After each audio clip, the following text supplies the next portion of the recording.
Thunderbolts, a cute movie about adding an asterisk.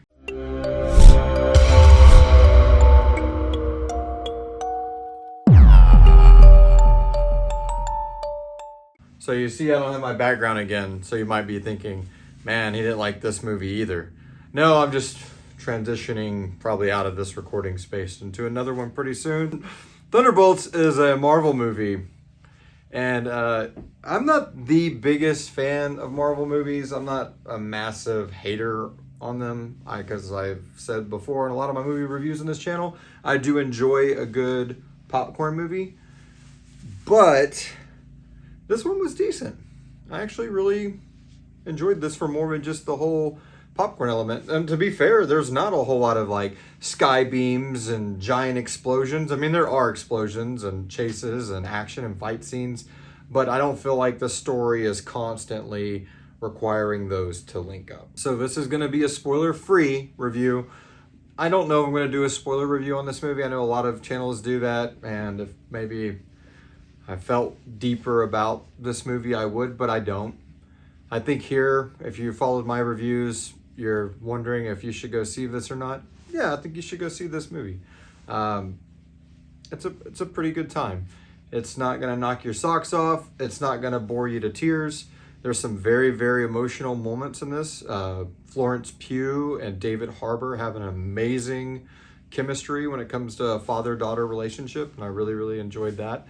I thought that there was some misleading marketing materials in the trailer, in a good way and in a bad way. I'm not going to spoil it, of course, but there's the trailers make it seem like, to me, that they have done something and now they got to come together to fix like an issue they had, or maybe they created, and that might just be the way I perceive the trailer. Let me know how you perceived it, but I kind of felt like when you see Florence Pugh tearing up in the trailer and all this darkness going on and this like, oh shit, did we screw up? Or we're going to have to fix it. And I am happy to report that it's not that kind of movie. Fixing some other people's screw ups, but not theirs. It's a unlikely team that comes together in a scenario. The scenario is kind of cheesy, but it does bring them together. That's about as much as I'll spoil on the synopsis of, I guess, how they get together. But the part on the poster, and there's some things in the trailer that, man, when it happens in the movie to a certain character, I'm like, really? And then, you know, they have a very minor, non-existent, pretty much point to the movie after that. So I'm just like, okay, well, cool, whatever. I mean, again, I'm sure people that are more fans of that character are going to be more upset than I was, because I'm not vested really in any of these people.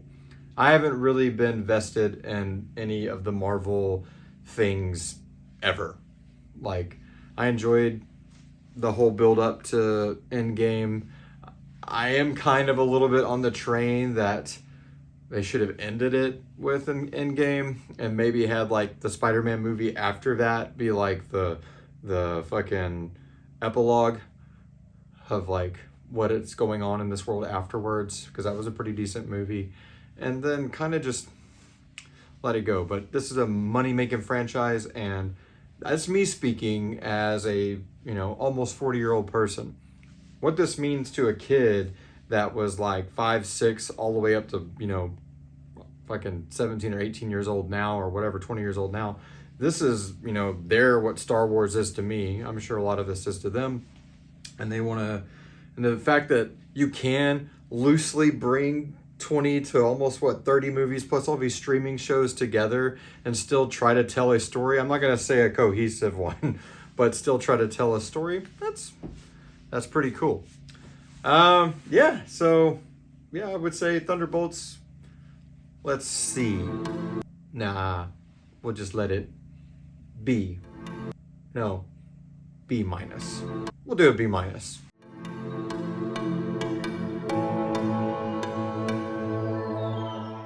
It's got a little bit of negatives in there, but overall, pretty good time. There are post-credit scenes. There are mid-credit scenes. I would definitely say if you're just munching on your popcorn still, if you have any left, stick around and watch them. Curious about what those things are. It didn't intrigue me enough to be like, oh man, I can't wait for the next one. No, Not like they used to, like, oh, you know, the meme. Didn't feel that on this. Just went, oh. See how that goes. Yeah, man, as you can tell, I'm not super, my socks aren't knocked off, but I'm not in a, like, I wasted my time watching that one mode either. I did wait till today, May the 4th be with you, to see it. Not for that fact, but that was just the day that my kid was free, my other kid was free, and my wife was off and I was off to go see it. And that's why this review is a little late. And I think if I would have saw it by myself, I probably would have been a little bit more like, oh. But seeing it with the family, and that's what these movies, I think a lot of it's about, you know, young friends and stuff hanging out and families going to see a movie together. And this movie does that, and it does it very well. There is a reasoning behind the asterisk. It's in the movie. Is it a great payoff? Not really. But is it a pretty quirky, like, dad joke-esque thing? Absolutely. That's it. See you guys later.